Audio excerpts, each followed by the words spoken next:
പരിശുദ്ധ അമ്മ ജീവനോടെ പ്രത്യക്ഷപ്പെട്ട ഈ അൾത്താരയിൽ കയറി നിന്നുകൊണ്ട് പ്രത്യക്ഷീകരണത്തിൻ്റെ സാക്ഷിയാകാൻ കഴിഞ്ഞതിന് അമ്മയ്ക്കും ഈശോയ്ക്കും കോടാനുകൂടി നന്ദി പറയുന്നു. എൻ്റെ പേര് സരിത വിജു. ഇത് എൻ്റെ മോള് വിസ്മയ. ഞാൻ ആലുവയ്ക്കടുത്തുള്ള ആലങ്ങാട് സെൻറ്റ് മേരീസ് ചർച്ച് ഇടവകാംഗമാണ്. ഞാൻ 2019 ഉടമ്പടി എടുത്തത്. പക്ഷേ എനിക്ക് ആ ഉടമ്പടിയിൽ തുടർന്നു പോകാൻ കഴിഞ്ഞില്ല. അങ്ങനെ ഇരിക്കുകയാണ് എൻ്റെ മോള് ജർമ്മൻ എക്സാം എഴുതുകയും 4-5 പ്രാവശ്യമൊക്കെ എഴുതിയിട്ടാണ് എക്സാം കിട്ടിയത്. എങ്കിലും പല ഏജൻസികളിലും കൊടുത്തെങ്കിലും സമയനഷ്ടവും സാമ്പത്തിക നഷ്ടവും അല്ലാതെ നമുക്കൊന്നും നേടാൻ കഴിഞ്ഞില്ല. അങ്ങനെ ഞാൻ ഇടയ്ക്ക് കൃപാസനത്തിൽ വരികയും അഖണ്ഡ ജപമാലയ്ക്ക് പങ്കെടുക്കുകയും ചെയ്യുമായിരുന്നു. പക്ഷേ എൻ്റെ 2019 ഉടമ്പടി മുടങ്ങിപ്പോയതുകൊണ്ട് എനിക്ക് ഉടമ്പടി എടുക്കാനായിട്ട് പേടിയായിരുന്നു. അതിനെ തുടർന്ന് ഞാൻ മോളോട് പറഞ്ഞ് അങ്ങനെ ഉടമ്പടി എടുക്കാൻ പറഞ്ഞ് മോൾ ഉടമ്പടി എടുത്തു. ഞാനും മോളും കൂടിയാണ് ഇവിടെ ക്ലാസ്സിൽ അറ്റൻഡ് ചെയ്തത്. ഉച്ച കഴിഞ്ഞായിരുന്നു ക്ലാസ്. വലിയ തിരക്കൊന്നുമില്ലാത്ത ഒരു ഇതായിരുന്നു.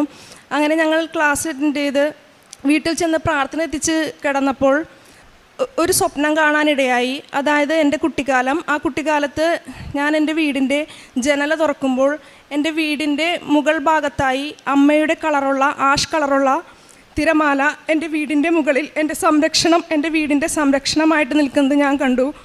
പെട്ടെന്ന് ഞാൻ സ്വപ്നത്തിൽ നിന്ന് ഞെട്ടി ഉണരുകയും അതിനെ തുടർന്ന് ഞാൻ എൻ്റെ കർത്താവിൻ്റെ സംരക്ഷണം ഞാൻ ആലോചിച്ച്, അതായത് ഞാൻ സ്കൂളിൽ പഠിക്കുമ്പോൾ എൻ്റെ അമ്മച്ചി ബൈബിൾ തുറന്നു വെച്ചുകൊണ്ട് എന്നോട് ഇത് വായിച്ചിട്ട് പോയാൽ മതി എന്ന് പറയും. അത് ഞാൻ ഓർത്തു. ഒരനർത്ഥവും നിൻ്റെ കൂടാരത്തെ സമീപിക്കുകയില്ല. നിൻ്റെ വഴികളിൽ നിന്നെ കാത്തുപാലിക്കാൻ അവിടുന്ന് തൻ്റെ ദൂതന്മാരോട് കൽപ്പിക്കും.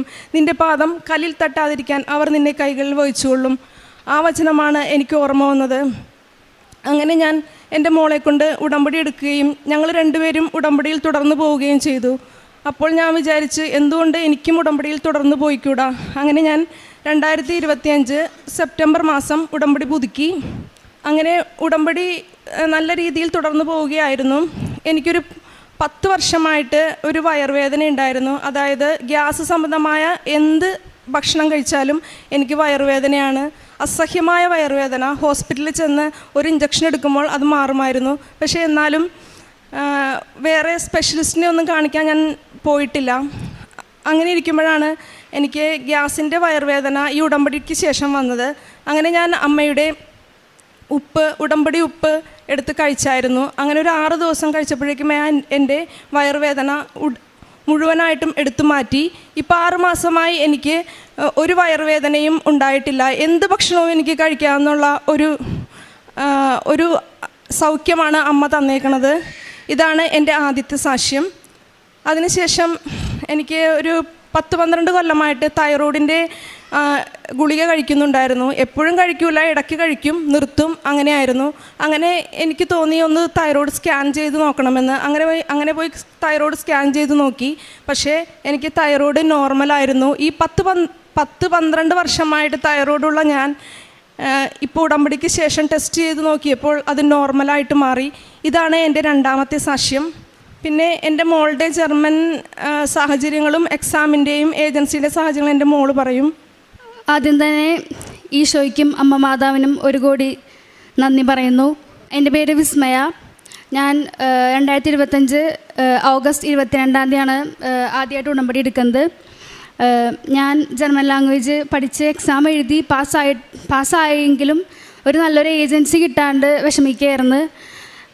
അങ്ങനെ കുറേ ഏജൻസികൾ കൊടുത്തിട്ടും സാമ്പത്തിക നഷ്ടം, സമയനഷ്ടം കൂടാതെ നമുക്കൊന്നും പ്രയോജനം ഉണ്ടായിരുന്നില്ല. പിന്നെ 2025 ജൂൺ മാസത്തിൽ ഞാൻ ഒരു നല്ലൊരു ഏജൻസി കണ്ടുപിടിച്ച് അവർക്ക് എൻ്റെ ഡോക്യുമെൻറ്റ്സും സർട്ടിഫിക്കറ്റ്സൊക്കെ കൊടുത്ത് പേപ്പർ വർക്കിന് സ്റ്റാർട്ടാക്കി. എങ്കിലും 2 മാസം കഴിഞ്ഞപ്പോൾ അവിടെയും തടസ്സങ്ങൾ വന്നു. സെപ്റ്റംബറിലും എനിക്ക് പോകാൻ പറ്റില്ല എന്ന് എനിക്ക് ഉറപ്പായി. അങ്ങനെയാണ് ഞാൻ ഉടമ്പടി എടുക്കുന്നത്. അമ്മ എന്നോട് ഇടയ്ക്കിടയ്ക്ക് പറയുമായിരുന്നു ഉടമ്പടി എടുക്കാനായിട്ട്. അപ്പോൾ എനിക്ക് വലിയ ഇൻട്രസ്റ്റ് ഇല്ലായിരുന്നു. ഇത് ഒട്ടും നടക്കൂല എന്ന് എനിക്ക് അറിഞ്ഞപ്പോഴാണ് ഞാൻ മാതാവിനോടുള്ള വിശ്വാസം കൂടിയത്.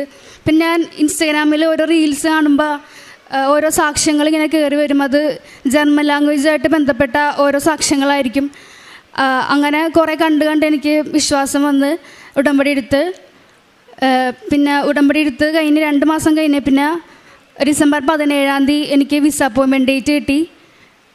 പിന്നെ പച്ചത്തിരിയിൽ 7 എന്നുള്ള നമ്പർ ഉരുകി വന്ന് അപ്പോൾ തന്നെ എനിക്ക് മനസ്സിലായി എൻ്റെ മാതാവ് എൻ്റെ കൂടെ ഉണ്ടെന്ന്. പിന്നെ വിസ ഇൻ്റർവ്യൂ നന്നായിട്ട് ആക്കി. അവിടെ ഉപ്പും തൈലവും പുരട്ടി എൻ്റെ സർട്ടിഫിക്കറ്റ്സൊക്കെ സബ്മിറ്റാക്കി. ഒരു 3 വീക്സ് കഴിഞ്ഞപ്പോഴേക്കും വിസ ഡിസ്പാച്ചഡായെന്ന് പറഞ്ഞിട്ട് മെസ്സേജ് വന്ന് വിസ എൻ്റെ കയ്യിൽ, പാസ്പോർട്ട് എൻ്റെ കയ്യിൽ കിട്ടി.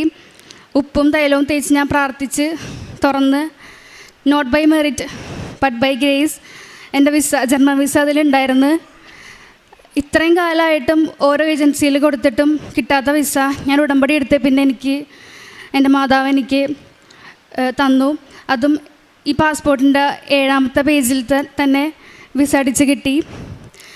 പിന്നെ ജോസഫ് അച്ഛൻ പറഞ്ഞ ഗോൾഡൻ 7 തന്നെ എനിക്ക് ഏപ്രിൽ 7 തന്നെ ഞാൻ ജർമ്മനിക്ക് പോവുകയാണ്.